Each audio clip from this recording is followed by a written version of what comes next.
Welcome to my channel, viewers. Today you will study the chapter Glimpses of India from NCERT Standard 10 book. तो हिंदी में explanation इस chapter का हम करेंगे। सबसे पहले समझ लेते हैं ग्लिम्सेस ऑफ इंडिया कितने पार्ट में कंसिस्ट है। ग्लिम्सेस ऑफ इंडिया 3 पार्ट्स में कंसिस्ट है। फर्स्ट पार्ट है a baker from Goa, second part है कुर्ग और थर्ड पार्ट है टी फ्रॉम आसाम। तो हम आज फर्स्ट पार्ट को स्टडी करेंगे और जिसका टाइटल है बेकर फ्रॉम गोवा। तो टाइटल से ये स्पष्ट है इस चैप्टर का कि हम जो स्टडी करेंगे वो बेकर के बारे में स्टडी करेंगे और वो बेकर कहाँ का होगा, गोवा का। ठीक है, तो इस चैप्टर में थोड़ी ब्रीफ इंट्रोडक्शन दे देता हूँ, उसके बाद एक्सप्लेनेशन लाइन बाय लाइन करेंगे। तो ये बेकर जो गोवा के जो बेकर है उनका रहने का ढंग कैसा है, कपड़ा किस तरह का पहनते हैं, उनका बेकरी का प्रोफेशन प्रॉफिटेबल था या नहीं था, लोगों को इम्प्रेस करता है नहीं करता है, तो ये सारा चीज़ हम स्टडी करेंगे। ठीक है, और यहाँ ऑथर क्या बता रहे हैं, from beginning we will study, शुरू से हम लोग स्टडी करेंगे। ठीक है, Our elders are often heard reminiscing nostalgically about those good old Portuguese days. यहाँ राइटर बताते हैं, ठीक है, यहाँ राइटर ये बताते हैं कि उनके जो एल्डर्स हैं, उनके जो बड़े बुजुर्ग हैं, वो हमेशा जो है रिमाइंसिंग करते हैं, है ना। वो रिमाइंसिंग मतलब क्या है, याद करते हैं, नॉस्टैल्जिकली ये भी है याद करना। तो राइटर ये बताते हैं कि वे हमेशा सुनते हैं, राइटर हमेशा सुनते हैं कि उनके बड़े बुजुर्ग जो है हमेशा याद करते हैं। क्या याद करते हैं, about those old Portuguese days, हमेशा याद करते हैं ओल्ड पोर्चुगीज डेज के बारे में। ठीक है, तो यहाँ ओल्ड पोर्चुगीज डेज क्या है, तो स्टूडेंट्स आप लोग जानते होंगे कि जब हमारा कंट्री जो था कि हमारे कंट्री में फ्रीडम नहीं था, हमारा कंट्री स्लेव था, गुलाम था, तो उस समय ब्रिटिशर्स आए, है ना, उस समय डच आए। ठीक है, तो उसी तरह से पोर्चुगीज़ भी आए, लेकिन पोर्चुगीज़ ने क्या किया, आकर गोवा में सेटल कर गए। ठीक है, तो जब पोर्चुगीज़ गोवा में सेटल किए तो अपना कुछ ना कुछ तो प्रभाव वो तो वहाँ के लोगों पर छोड़े होंगे। तो पॉजिटिव नेगेटिव क्या है, तो जो पोर्चुगीज़ जो आए थे और गोवा में सेटल हुए तो उन्होंने बेकरी प्रोफेशन को स्टार्ट किया, और बेकरी प्रोफेशन को जब स्टार्ट किया तो काफ़ी प्रॉफिटेबल रहा उन लोगों के लिए, पोर्चुगीज़ के लिए। लेकिन वहाँ जो लोग रहते थे गोवा में, है ना, तो गोवा में जो लोग रहते थे वो लोग भी काफ़ी इम्प्रेस हुए। आज भी उनका प्रभाव देखा जाता है, किनका, पोर्चुगीज़ लोगों का, कि वो चले गए लेकिन जो बेकरी प्रोफेशन उन्होंने स्टार्ट किया था वो आज भी कंटिन्यू है। तो राइटर बताते हैं कि उनके एल्डर्स जो है इतना इम्प्रेस हुए थे, जो बड़े बुजुर्ग हैं उनके राइटर के, इतना इम्प्रेस हुए थे वो पोर्चुगीज़ के बेकरी से उनके जो सामान जो ब्रेड बनता था, ठीक है, वैरायटी सब काफ़ी इम्प्रेस हुए थे। तो राइटर के बड़े बुजुर्ग आज भी याद करते हैं, और राइटर ये सुनते हैं कि उनके बड़े बुजुर्ग याद करते हैं वो पोर्चुगीज़ ओल्ड डेज के बारे में। तो ठीक है, the Portuguese and their famous loaves of bread. तो राइटर बोलते हैं कि बड़े बुजुर्ग राइटर के याद करते हैं कि पोर्चुगीज़ के ओल्ड डेज के बारे में, जब पोर्चुगीज़ आए थे और गोवा में सेटल हुए, है ना, उनके बुजुर्ग देखे भी थे उनको। और तो वो पोर्चुगीज़ क्या थे, पोर्चुगीज़ का जो ब्रेड जो होता था, जो ब्रेड बनाते थे, वो ब्रेड काफ़ी फेमस होता था। ठीक है, those eaters of loaves might have vanished but the makers are still there। तो यहाँ राइटर बताते हैं कि ब्रेड खाने वाले लोग भले वेनिस्ड हो गए, गायब हो गए, जो ब्रेड खाने वाले लोग हैं वो ज़रूर गायब हो गए। ठीक है, तो but the makers are still there, लेकिन ब्रेड बनाने वाले अभी भी है, ब्रेड बनाने वाले अभी भी गोवा में है। ये कैसे संभव है, देखो, We still have amongst us the mixers, the molders and those who make loaves. तो यहाँ राइटर ये बताते हैं कि अभी भी गोवा में अगर आप विज़िट करोगे तो आप देखोगे कि वहाँ मिक्सर्स है। मिक्सर्स मतलब आप लोग जानते ही हैं कि मिक्सर्स मतलब उसमें कोई भी इंग्रेडिएंट्स, कोई भी सामग्री उसमें आप डालिए, उसको मिक्स कीजिए और जो भी जैसे ब्रेड है, केक है, जिस तरह का ब्रेड, केक और उसमें जो मिक्स करना है तो मिक्सर में वो डालकर मिक्स कर सकते हैं। ठीक है, तो वहाँ वो मिक्सर भी है जो पोर्चुगीज़ के समय में यूज़ हुआ करता था। फिर राइटर ये एक्सप्लेन किए हैं कि वहाँ मोल्डर्स भी है। ये मोल्डर्स क्या है? ये सांचा है ना। आप उसमें अगर चाहोगे कि स्क्वायर शेप का ब्रेड बने तो स्क्वायर शेप का ब्रेड बनेगा, राउंड शेप का ब्रेड आप चाहेंगे राउंडेड स्ट्रक्चर में ब्रेड बनेगा। हाँ, तो किसी भी स्ट्रक्चर में आप ब्रेड बना सकते हैं मोल्डर से, वो सांचा से। तो राइटर बोलते हैं कि अभी भी वहाँ पर मिक्सर भी है, मोल्डर्स भी है और वे लोग भी है जो कि ब्रेड बनाते थे पोर्चुगीज ओल्ड डेज में, वो लोग भी है। तो वो लोग कैसे होंगे? आप बोलेंगे कि बहुत दिन पहले की बात है, वो जिंदा कैसे? हाँ, वो जिंदा नहीं है, लेकिन उनके जो बेटे हैं, रिलेटिव है, वो लोग अभी भी एक बेकरी प्रोफेशन को वहाँ पर चला रहे हैं। ठीक है, those age old time tested furnaces still exist. तो राइटर बोलते हैं कि अभी भी अगर आप गोवा में विज़िट करोगे तो वो पुराने समय में जो फर्नेसेस यूज़ होता था, वो बड़े बड़े चूल्हा यूज़ होता था ब्रेड बनाने में, आज भी वो चूल्हा है, आज भी वो फर्नेसेस है, वो आज भी अंगीठी है जिस पर जो है जिसमें ब्रेड को सेका जाता था। The fire in the furnaces has not yet been extinguished. और राइटर ये भी बताते हैं कि जो फायर है ना उस अंगीठी का, उस चूल्हा का अभी भी नहीं बुझा है। तो अभी भी नहीं बुझा है मतलब क्या है? मतलब है कि वो ट्रेडिशनल बेकर है। पोर्चुगीज चले गए लेकिन वहाँ जो बेकर अभी भी है वो अभी भी कंटिन्यू जो है कि उसमें ब्रेड बनाते हैं और इसीलिए ऐसा लिखा गया है कि फर्नेसेस आज भी एक्सटिंग्विश्ड नहीं है। एक्सटिंग्विश्ड माने बुझ जाना, आज भी बुझा नहीं है। The third and the jingle of the traditional baker's bamboo heralding his arrival in the morning. Okay, तो यहाँ राइटर ये बताते हैं कि जो ट्रेडिशनल बेकर्स है, जो अभी गोवा में ट्रेडिशनल बेकर है, ठीक है, तो उनका बैम्बू जो हाथ में एक्चुअली क्या है ना, वो देखो पहले के बेकर्स क्या करते थे, बाइसिकल में घूम घूम कर ब्रेड सेल करते थे, है ना। वैराइटीज़ ऑफ ब्रेड क्या करते थे, सेल करते थे और उनके बाइसिकल में बेल लगा रहता था, घंटी लगा रहता था, उसको वो बजाते थे और तब जो है कि पीपल को कॉलोनी में मालूम चल जाता था कि हाँ ये ब्रेड वाले आ गए हैं ब्रेड सेल करने के लिए। ठीक है, लेकिन उससे पहले क्या होता था, पोर्चुगीज़ देश में बेकर जो है ऑन फुट, है ना, खाली पैर, वो बाइसाइकिल में नहीं आते थे, खाली पैर जो है कि आपके वो लोकेशन में इन करता था, किसी कॉलोनी में इन करता था। तो उस समय वो कैसे लोगों को मालूम चलेगा कि बेकर उस कॉलोनी में आ गया है?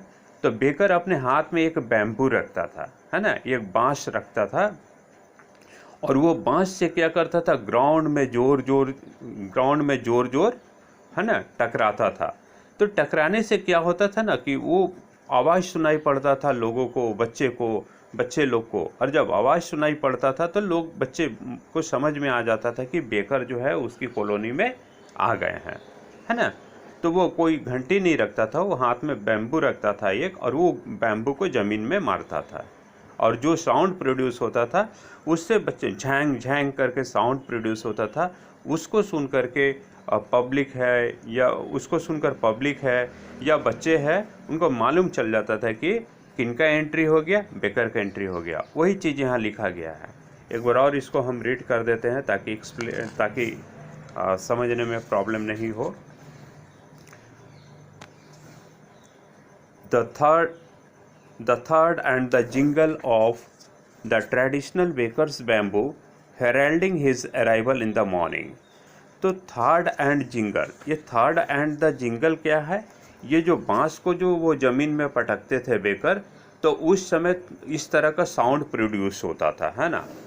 जो साउंड प्रोड्यूस होता था तो वो अनाउंस करता था। हेराल्डिंग मीन्स क्या है? अनाउंसिंग। तो वो अनाउंस करता था कि बेकर जो है कि कॉलोनी में इन कर गए, ठीक है। और बेकर कब आते थे? मॉर्निंग में। Can still be heard in some places. और राइटर ने ये लिखे हैं कि उस तरह का बैम्बू का आवाज़ ग्राउंड में पटकना और ब्रेड बेचने के समय, तो वो आज भी जो है कि गोवा में सुना जा सकता है। Maybe the father is not alive but son still carries on the family profession.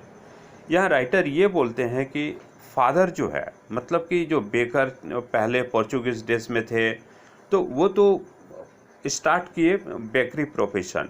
वो लोग का डेथ हो गया या पोर्चुगीज चले गए, लेकिन उनका बेटा, उनके जो बेटे लोग हैं, है ना, उनका जो बेटे लोग हैं, फैमिली मेम्बर्स है, जो भी है, तो वो लोग जो है कि इस प्रोफेशन को कंटिन्यू किया है। क्या प्रोफेशन को? बेकरी का। मीन्स वो लोग बेकर है और अभी भी ब्रेड सेल करते हैं। This bakers are even today known as pader in Goa. तो आजकल के समय में उस बेकर को अभी क्या नाम दिया गया है? तो उन बेकर को नाम दिया गया है पैडर, ठीक है। तो गोवा में अभी बेकर को बोला जाता है pader. During our childhood in Goa the baker used to be our friend, companion and guide. तो यहाँ पर राइटर ये बताते हैं कि जब राइटर जब छोटे थे, छोटा बच्चा थे, तो उस समय वो बेकर क्या होता था? वो बच्चे लोग के लिए राइटर है। राइटर जब उस समय छोटे थे और इनके जैसा जब छोटे छोटे बच्चे थे, तो उनके लिए बेकर के कौन हुआ करता था? बेकर उनके लिए फ्रेंड हुआ करता था, कॉम्पेनियन हुआ करता था, साथी हुआ करता था, और गाइड, मार्गदर्शक हुआ करता था। तो पोएट है और उनके एज के जो बच्चे लोग थे काफ़ी इम्प्रेस रहते थे जब बेकर उनके कॉलोनी में आते थे, तो वो काफ़ी जो है कि मतलब इम्प्रेस होते थे, है ना, उत्सुक होते थे मिलने के लिए। क्या कारण है वो सब स्टडी करेंगे, लेकिन एक चीज़ तो क्लियर है कि राइटर ने बताया है कि बेकर उनके लिए फ्रेंड, कंपेनियन और गाइड हुआ करते थे, ठीक है। He used to come at least twice a day. यहाँ ही रेफर किया गया है यहाँ बेकर को। तो राइटर ने ये लिखा है कि बेकर जो है उनके कॉलोनी में कब आता था? 2 बार आता था। ट्वाइस अ डे मीन्स दिन में 2 बार आता था। Once when he set out in the morning on his selling round. देखो, पहली बार वो बेकर उस कॉलोनी में कब आता था? पहली बार आता था सेलिंग राउंड में, जब उसको सेल करना होता था ब्रेड, तब बेकर वो घर से अपना निकलता था और इनके कॉलोनी में घूमता था और दूसरे कॉलोनी में भी घूमते थे। तो एक बार तो सेलिंग राउंड में आते थे, and then again when he return after emptying his huge basket. और फिर लिखा गया दूसरी बार बेकर कब उनके कॉलोनी में वापस आते थे? तो वो दूसरी बार जब उनका ब्रेड, बेकर का ब्रेड पूरा सेल हो जाता था, है ना, बड़ा सा बास्केट, टोकरी रखे रहते थे और उसमें ब्रेड पूरा भरा हुआ रहता था। वो जब सेल हो जाता था तब दूसरी बार जो है कि इनके कॉलोनी से होते हुए जाते थे। पहले बार मॉर्निंग में इनके कॉलोनी में घुसता था सेलिंग करने समय, और इनके कॉलोनी से फिर दूसरा कॉलोनी ऐसे जाते थे। और जब सेल हो जाता था फिर ब्रेड जो है ब्रेड सेल करके बेकर जो है फिर डिफरेंट कॉलोनी पार करते हुए इनका कॉलोनी में एंटर करता था। तो यहाँ बेकर जो है 2 बार इनके कॉलोनी में आता था, एक बार सेलिंग राउंड में और एक बार सेल करके, ठीक है। यहाँ तक क्लियर है ना? तो फिर यहाँ पर ठीक है, when he return after emptying his huge basket the jingling third of his bamboo woke us up from sleep and we ran to meet and greet him। तो जब ब्रेड सेल करने के लिए जब बेकर आते थे इनका कॉलोनी में, तो इन नरेटर को कैसे मालूम चलता था कि बेकर आ गए? ना उनके पास बेल था, ना बेल रिंग करते थे, है ना, तो कैसे मालूम चलता था? तो यहाँ नरेटर बताते the jingling third of his bamboo. जो बैम्बू को वो पटकते थे ग्राउंड पर बेकर, और उससे जो जिंगलिंग साउंड मिलता प्रोड्यूस होता था, जो झनकार की साउंड जो है बैम्बू से निकलता था, तो उस साउंड को सुन करके, है ना, वो नरेटर है या नरेटर के जैसे जो बच्चे लोग थे वो जाग जाते थे और वो क्या करते थे, we ran to meet and greet him. तो नरेटर बताते हैं वो और उसके जैसे जो बच्चे हैं वो लोग क्या करते थे, दौड़ते थे उनका वेलकम करने के लिए। ग्रीट मीन्स यहाँ वेलकम है ना, तो बेकर का वेलकम करने के लिए दौड़ते थे उन लोग। Why was it so, writer बोलते हैं कि ऐसा क्यों था, ऐसा क्यों था कि वो आवाज़ सुनते हुए, बैम्बू का आवाज़ सुनते थे, बेकर का तो दौड़ कर चले आते थे उनके पास, ऐसा क्यों था। Was it for the love of the loaf, तो राइटर बोलते हैं कि क्या ये जो ब्रेड के प्रति उनका प्रेम था इसलिए वो दौड़कर चल जाते थे बेकर के पास। नॉट एट ऑल, ये बिल्कुल नहीं, ठीक है, ऐसा बात नहीं है। नरेटर बोलते हैं the loaves were bought by some पैस्किन और बेस्टिन। तो यहाँ नरेटर बोलते हैं कि जो लोव्स है ना, जो ब्रेड है, वो ब्रेड तो खैर घर की जो मेट्स है, घर की जो दासी है, जो नौकरानी है, जो दासियाँ है, जिनको पैस्किन और बेस्टिन बोला जाता था। घर की नौकरानियों को क्या बोला जाता था, पैस्किन और बेस्टिन। तो घर की नौकरानियाँ जो पैस्किन और बेस्टिन है वो एक्चुअली में ब्रेड खरीदती थी, है ना, वो ब्रेड करती थी। What we longed for were those bread bangles which we choose carefully. तो यहाँ नरेटर बताते हैं कि वो क्या चाहते थे। यहाँ लॉन्ग मतलब लंबा नहीं है, या लॉन्ग माने चाहना है। तो नरेटर बोलते हैं कि वो एक्चुअली चाहते क्या थे, वो चाहते थे ब्रेड बैंगल्स। जब बेकर इनके कॉलोनी में इंटर करता था और बैम्बू से जब वो जिंगलिंग साउंड सुनकर ये जाते थे वो बेकर के पास में, तो एक्चुअली ये क्या चाहते थे, ये चाहते थे कि ब्रेड बैंगल्स, वो ब्रेड बैंगल्स जो है कि बेकर बना कर लाता था। ब्रेड बैंगल्स क्या है, तो bread bangles students round shape में होता है, ठीक है। तो उसको चुनने के लिए ये नरेटर जो है कि दौड़कर वहाँ बेकर की तरफ में जाते थे। Sometime it was sweet bread of special made. और नरेटर ने ये भी मेंशन किए हैं कि कभी कभी तो ब्रेड जो होता है ना, वो जो बेकर लाते थे वो काफ़ी स्वीट होता था और स्पेशल बनाया हुआ होता था, ठीक है। The baker made his musical entry on the scene with the jang sound of his specially made bamboo staff. यहाँ भी वही लिखा है कि बेकर जो है उनके कॉलोनी में जब इंटर करता था ना, बहुत ही म्यूजिकल एंट्री होता था। क्यों होता था, वो जब बेकर इंटर करते थे तो अपने बैम्बू से ग्राउंड को जब ठोकते थे तो झैंग झैंग करके आवाज़ आता था। म्यूजिकल एंट्री होता था उस समय बेकर का, ठीक है। One hand supported the basket on his head and the other banged the bamboo on the ground. तो यहाँ जो बेकर को डिस्क्राइब किए हैं नरेटर ने कि एक बड़ा सा बास्केट जो है बेकर अपने सिर के ऊपर में रखा रहता था, जिसमें वेराइटीज ऑफ ब्रेड रहता था, ठीक है।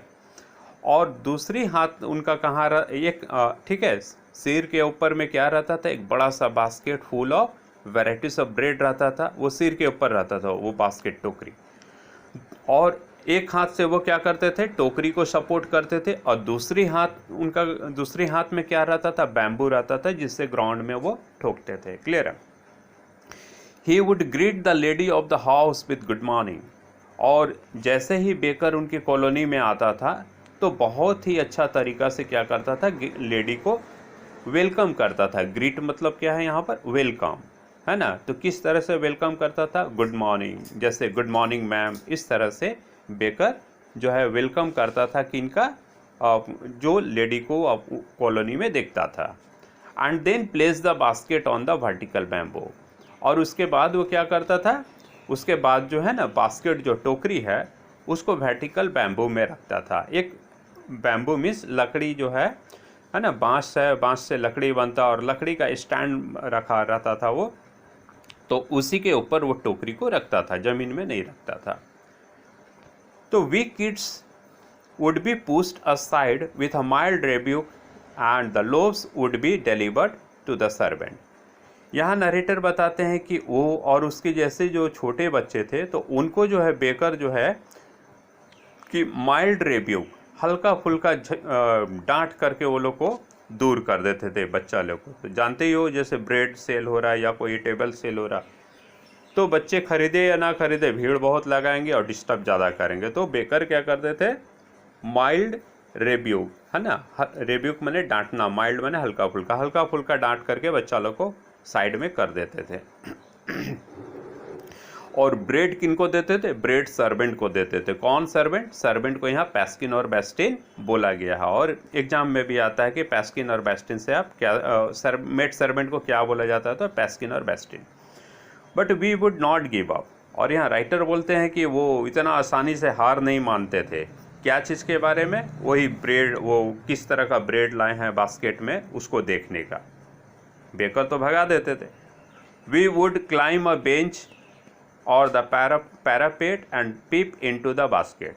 और राइटर बताते हैं कि बच्चे हार नहीं मानते थे, वो भी खुद बच्चे थे उस समय। तो ये लोग क्या करते थे, ये लोग बेंच पर खड़े हो जाते थे। डेफिनेटली आप बेंच पर खड़े हो गए तो सही बात है, आप दूर तक देख सकते हो। तो उसी तरह से राइटर जो है कि बेंच पर खड़ा हो जाते थे। अब बेंच पे खड़ा होकर देखते थे कि टोकरी में क्या है। उनका हाइट बढ़ जाता था। या पैरापेट या छत होता है ना, तो छत के जो बाउंड्री होता है वहाँ पर खड़ा होकर वो लोग पीप करते थे। पीप माने झांकना। वो टोकरी में, वो बेकर की टोकरी में झांकते थे कि क्या रखा है, किस तरह का ब्रेड है। Somehow I can still recall the typical fragrance of those loaves। और यहाँ पर बोलते हैं नरेटर कि देखिए आज भी जो है कि वो याद कर सकते हैं। रिकॉल मीन्स याद करना और फ्रैगनेंस मीन्स सेंट होता है, खुशबू। तो राइटर बोलते हैं कि वो आज के डेट में भी वो जो ब्रेड है, लोव्स ऑफ ब्रेड है, तो उसका खुशबू को आज भी वो याद कर सकते हैं। Loaves for the elders and the bangles for the children. तो जैसे कि मैंने बताया कि बेकर और डिफरेंट वेराइटीज़ ऑफ ब्रेड लाते थे, है ना। तो जो ब्रेड जो लाते थे वो एल्डर्स के लिए लाते थे, बड़े लोगों के लिए लाते थे। And the bangles for the children. और जो बैंगल्स है, ब्रेड बैंगल्स है, वो क्या होते थे, बच्चे लोगों के लिए बनाया जाता था। ठीक है व्यूअर्स। तो दो टाइप का ब्रेड था। बड़ों के लिए लोव्स था और छोटों के लिए बैंगल्स था। ठीक है। Then we did not even care to brush our teeth और वॉश आवर माउथ्स। तो यहाँ जब ब्रेड लेकर आते थे बेकर, तो यहाँ राइटर बोलते हैं, राइटर का क्या रिएक्शन है और राइटर क्या सोचते थे। राइटर बोलते थे कि राइटर और राइटर के जैसे बच्चे लोग जो थे, ये लोग ब्रश करने के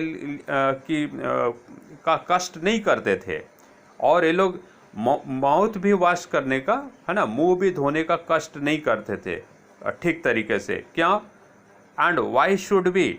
और राइटर बोलते क्यों वो जो है कि ब्रश करने का कष्ट करते और क्यों माउथ धोने का कष्ट करते, है ना, क्यों ब्रश करना चाहिए। तो who would take the trouble of plucking the mango leaf for the toothbrush। तो यहाँ नरेटर बोलते हैं कि कौन जो है कि मैंगो का लीफ तोड़ेगा और टूथब्रश के जैसा यूज़ करेगा, माउथ को वॉश करेगा। तो यहाँ एक चीज़ और इन्फॉर्मेशन मिलता है कि मैंगो लीफ को भी नरेटर के समय में यूज़ किया जाता था ब्रश करने के लिए, है ना। तो ये बोलते थे कि कौन कष्ट करेगा, मैंगो लीफ को तोड़ेंगे और ब्रश करेंगे। फिर नरेटर दूसरा इन्फॉर्मेशन इंक्लूड किए हैं, and why was it necessary at all. और नरेटर बोलते हैं क्या क्यों ये ज़रूरी था, कि ब्रश करना क्यों ज़रूरी था। The tiger never brushed his teeth.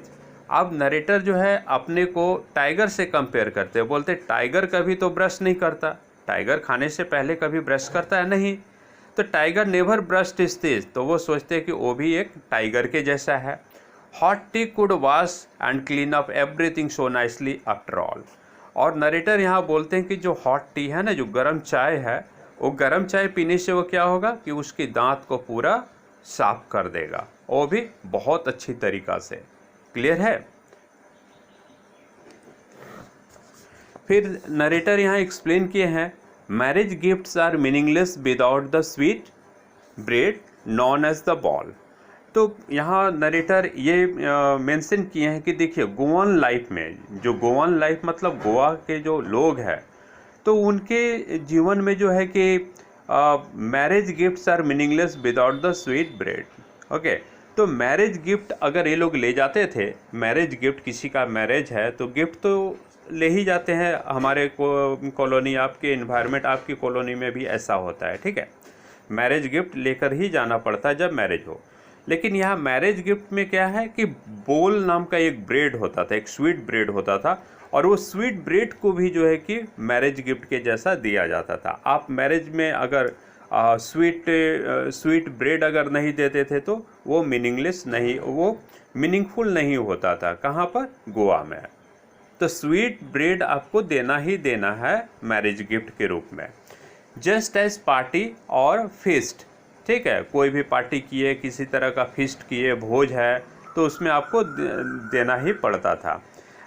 It's charm without bread, और ये भी बोला गया है कि कोई आकर्षण नहीं रहता था। आप अगर स्वीट ब्रेड का अगर प्रबंध नहीं करे, उसको गिफ्ट नहीं करे कोई पार्टी में या मैरिज गिफ्ट के रूप में, तो वो मीनिंगलेस था, ठीक है, आकर्षण नहीं होता था वो पार्टी का। तो आप समझ सकते हो कि ब्रेड कितना इम्पोर्टेंट पार्ट जो है कि प्ले करता था गोवन लाइफ में, ठीक है। Not enough can be said to show how important a baker can be for a village.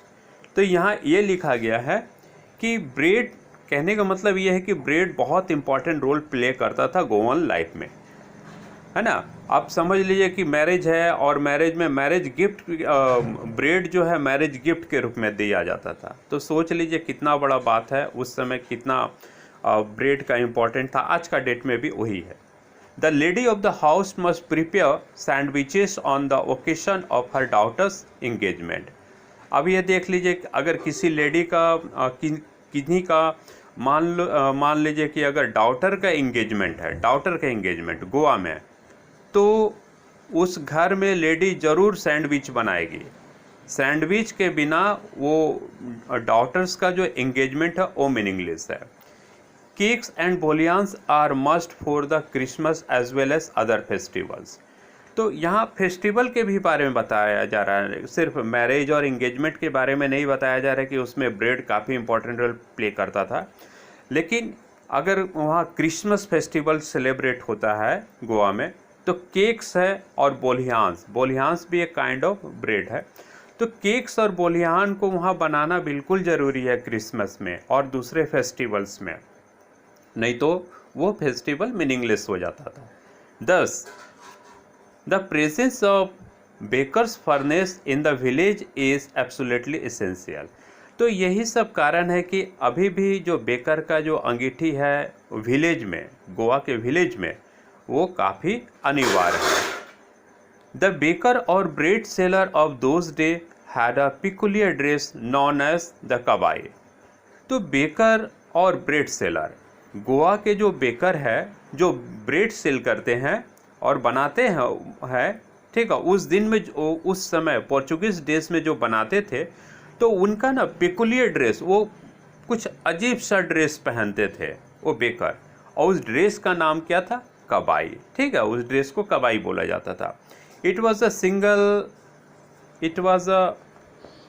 Single piece long frock reaching down the knees, ठीक है। तो यहाँ राइटर ये बताते हैं कि वो सिंगल एक फ्रॉक होता था, है ना, सिंगल एक फ्रॉक होता था जो कि वो बेकर के नी से भी नीचे पहनने पर चले जाता था। In our childhood we saw bakers bearing a shirt and trousers which were shorter than full length. तो यहाँ नरेटर बोलते हैं कि नरेटर है और नरेटर के जैसे जो लोग हैं, तो ये लोग देखें कि बेकर क्या करते हैं, ये पहनते हैं, एक शर्ट पहनते हैं, बेकर एक शर्ट पहनते हैं, ट्राउज़र्स पहनते हैं, और जो कि क्या होता है, फुल लेंथ से शॉर्ट होता है, फुल लेंथ से शॉर्ट होता है, लेकिन हाफ पैंट से क्या होता है, बड़ा होता है ना। कुछ आजकल इस तरह का पैंट भी देखा जा सकता है कि फुल लेंथ से शॉर्ट होता है लेकिन हाफ पैंट से बड़ा होता है। Even today anyone who wears a half pant which reaches just below his knees invites the comment that he is dressed like a pedder। तो नरेटर बोलते हैं यहाँ पर कि आज का भी डेट में अगर कोई उस तरह का पैंट पहनता है जो पैंट जो है घुटने से नीचे चल जाता है, हाफ पैंट से थोड़ा बड़ा होता है, तो उनको ये लोग आजकल क्या कमेंट करते हैं, ये लोग कमेंट करते हैं कि वो पैडर है, वो बेकर है ना, क्योंकि बेकर भी उसी तरह का पैंट पहनते थे। The baker usually collected his bill at the end of the month. तो व्यूअर्स, आपको जानकर ये आश्चर्य होगा कि बेकर जो है कि कभी भी अपना बिल जो है ना, जो भी ब्रेड बेचते थे, बोलियान्स बेचते थे, ठीक है, तो स्वीट ब्रेड बेचते, किसी तरह का ब्रेड बेचते थे, तो मनी जो है कि ऑन द स्पॉट नहीं लेते थे। क्या करते थे, वो बिल को कितना उनका सेल हुआ, तो जो व्यक्ति खरीदता था तो उनके घर का दीवार पर वो लिख देता था, है ना, एंड ठीक है, और क्या करता था, वो मंथ का लास्ट में आकर वो पूरे पैसे को कलेक्ट करता था उस आदमी से। हर आदमी के घर में वो मनी तुरंत नहीं लेता था, ठीक है, वो मंथ का एंड में लेता था, और उसका रिकॉर्ड कहाँ रखता था, कॉपी या डायरी में नहीं रखता था, बल्कि जिस व्यक्ति को उसने ब्रेड भेजा था उसकी दीवार में वो मेंशन कर देता था। Monthly accounts used to be recorded some wall in pencil. तो क्या वॉल में क्या चीज़ से लिखते थे, पेंसिल से लिख देते थे। Baking was indeed a profitable profession in old days. तो यहाँ राइटर बोलते हैं कि बेकिंग जो है ना, वो काफ़ी प्रॉफिटेबल प्रोफेशन था वो पोर्चुगीज़ डेज में, क्योंकि बेकर यहाँ नरेटर भी अपने लाइफ में देखे हैं और ये बड़े बुजुर्ग को भी बात करते हुए सुने हैं। The baker and his family never starved. Starve means भूखे मरना। तो नरेटर बोलते हैं कि बेकर और उसका फैमिली कभी भूखे नहीं मरता था। क्यों मरेगा, जब उसका प्रोफेशन प्रॉफिटेबल था, ये बेकरी का प्रोफेशन प्रॉफिटेबल था, तो क्यों भूखे मरेंगे, इसका मतलब उनका आमदनी अच्छा होता था बेकर का। He, his family and his servants always looked happy and prosperous. तो यहाँ राइटर बताते हैं कि बेकर का जो फैमिली मेम्बर्स होता था, उनका सर्वेंट्स जो होता था, वो हमेशा खुशनुमा, वो हमेशा खुशी दिखते थे, है ना, हैप्पी दिखते थे एंड प्रोस्पेरस, और वो उनके पास हमेशा समृद्धि रहता था, कोई चीज़ का कमी नहीं रहता था, तो भूखे क्यों मरेंगे। Their plump physique was an open testimony to this. और बोलते हैं कि प्लम फिजिक माने मोटा ताज़ा होते थे बेकर। जब उनका प्रोफेशन ही प्रॉफिटेबल था तो दुबला पतला क्यों होंगे, है ना। तो उनके मोटे ताजे जो स्ट्रक्चर फिजिक होता था, शारीरिक बनावट होता था, तो ये चीज़ को जस्टिफाई करता था कि उनका प्रोफेशन जो है प्रॉफिटेबल है, ठीक है, bakery profession profitable. Even today any person with a jackfruit like physical appearance is easily compare to a baker. फिर यहाँ पर नरेटर जो है कि कंपेयर किए हैं, अगर कोई आदमी बहुत मोटा है, उसका पेट जो है कि जैक फ्रूट के जैसा गोल मटोल है, तो बोलते हैं कि उनके ऊपर क्या कमेंट हो सकता है कि वो एक बेकर है ना। तो मोटे ताज़ा आदमी जिसके तोंद है, पेट है, गोल मटोल है, जैक फ्रूट के जैसा, तो उस आदमी को आराम से आप कंपेयर कर सकते हो बेकर से। तो इस चैप्टर में हम लोगों ने ये स्टडी किया कि बेकरी प्रोफेशन जो गोवा में लाया गया, यह पोर्चुगीज़ के द्वारा लाया गया, और वो इतना पॉजिटिव प्रभाव छोड़ा, इतना गहरा प्रभाव छोड़ा ये बेकरी का प्रोफेशन, कि आज के समय में भी वहाँ गोवन के लाइफ, गोवन मतलब जो गोवा में रहते हैं, तो गोवन लाइफ को बहुत मतलब अफेक्ट किया है ना। वहाँ मैरिज है या किसी तरह का उत्सव है या डॉटर का एंगेजमेंट है, बिना ब्रेड का मीनिंगलेस है। ब्रेड होना ही चाहिए, चाहे मैरिज हो, चाहे क्रिसमस हो, क्या कोई फेस्टिवल हो, चाहे डॉक्टर का एंगेजमेंट हो, उसमें ब्रेड होना एकदम मस्ट है। और वो गोवन लाइफ का जो है कि ये पार्ट बन गया, ये पार्ट एंड पार्सल बन गया। तो डियर व्यूअर्स, ये एक्चुअली वीडियो काफ़ी लॉन्ग हो गया, फिर भी I tried my best to explain each and everything. Okay, तो I think that if you have understood this explanation, then please like and subscribe my channel. Okay, bye viewers.